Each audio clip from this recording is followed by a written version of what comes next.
1956 November 1ನೇ ತಾರೀಕು ಇದನ್ನು ವಿಶಾಲ ಮೈಸೂರು ರಾಜ್ಯ ಅಂತ ಮಾಡಿದ್ರು.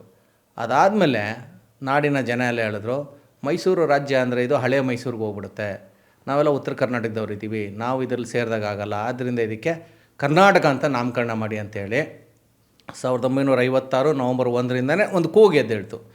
ಅದನ್ನು ದೇವರಾಜ ಅರಸರವರ ಕಾಲದಲ್ಲಿ 1973 ನವಂಬರ್ 1ನೇ ತಾರೀಕು ಕರ್ನಾಟಕ ಅಂತ ಮರುನಾಮಕರಣ ಮಾಡಿದ್ರು. ಇಲ್ಲಿ ಒತ್ತಿ ಹೇಳ್ತಾ ಇದ್ದೀನಿ, ದೇವರಾಜ ಅರಸರು ಈ ನಾಡಿಗೆ ಕರ್ನಾಟಕ ಅಂತ ಹೆಸರಿಟ್ಟಿಲ್ಲ, ಈಗಾಗಲೇ ಇಟ್ಟಿದ್ದಂಥ ಹೆಸರು ದೇವರಾಜ ಅರಸರವರು ಮರುನಾಮಕರಣ ಮಾಡಿದ್ರು.